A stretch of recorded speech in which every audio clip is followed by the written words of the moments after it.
Yo no la distinguí porque estaba de rojo. Ese no era el pingüino, ese no era el pingüino, ese que trae el vidrio.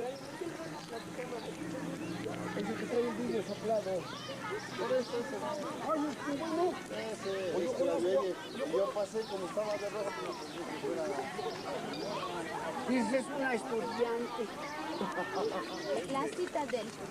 On l'appelle comme ça parce que les archéologues pensaient que la forme que ça donne l'idée d'une forteresse, et c'était pour les petits temples que nous avons autour. Alors, on trouve dernièrement, avec les dernières études, que cette citadelle, c'est pas exactement pour défendre la ville des invasions, sinon que ça c'était surtout pour faire les œufs d'un animal qui s'appelle la cochenille. Oui.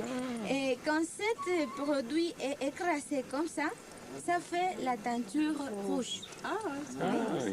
Et c'est celui-là la teinture que les Indiens utilisaient pour les tissus, oui, pour les papiers. Oui. Ça c'est de la cochenille.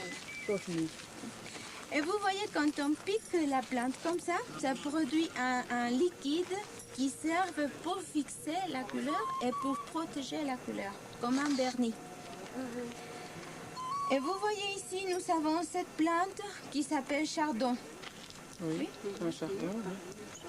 Jaune, ça, hein? Ah, ça, jaune. Et vous voyez, comme ça, ils obtenaient la couleur jaune.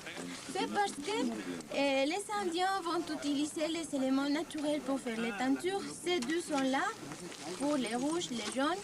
Le vert, c'était avec l'oxyde de cuivre. Le noir avec du charbon. Le blanc avec de la chaux.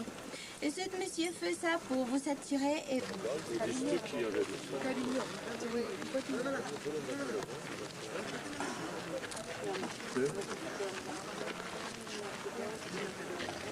Bon, alors...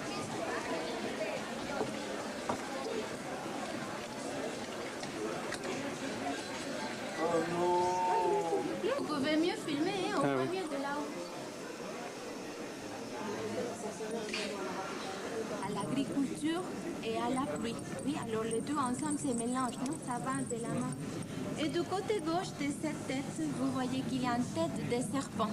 Mais on voit qu'elle a plutôt la gueule d'un jaguar parce qu'on voit bien qu'elle a dedans. Oui, là-bas. Alors ici, on sait que bon, ça vient, c'est une influence de la culture olmèque. La culture olmèque, c'est laquelle se trouve sur la côte du Golfe. Oui. Et on l'appelle tête de serpent plutôt que tête de jaguar parce que la langue... Pyramide du soleil. Teotihuacan. Ja, maar die komt wel schuin staan. Als je daar Alors, est-ce qu'il nous manque beaucoup de gens qui viennent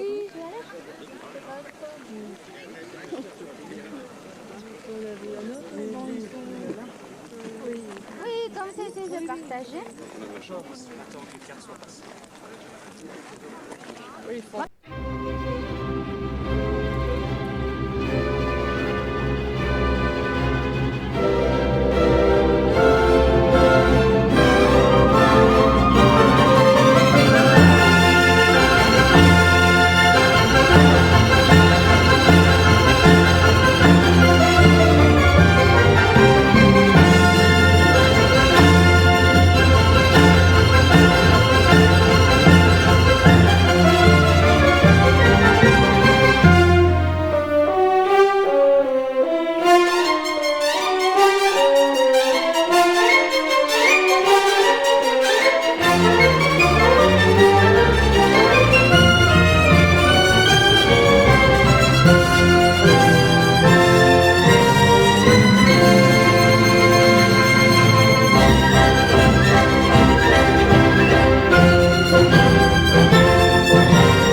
Et il y a même l'égout qui tombe, comme vous voyez.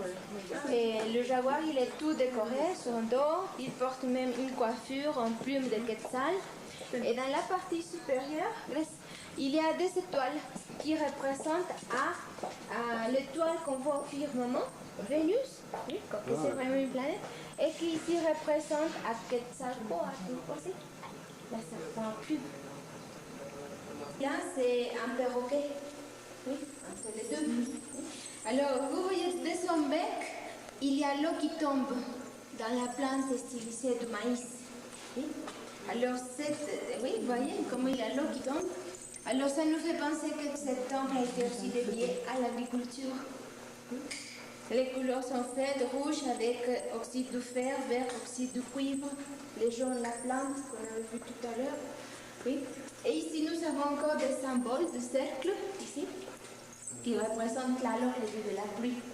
Et nous avons une colonne qui est décorée avec deux fleurs à 4 pétales, qui représentent les points cardinaux ou les 4 saisons de l'année.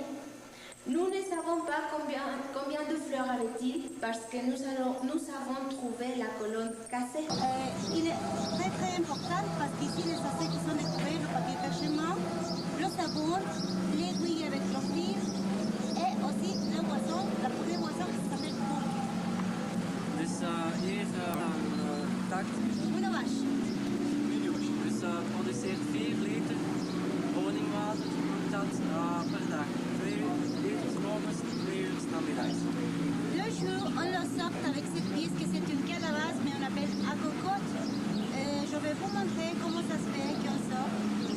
Dus men kan dus dat honingwater opdrinken met een kalabas. Hier heet dat akokote. On le connaît avec le nom de cocotte. Oui.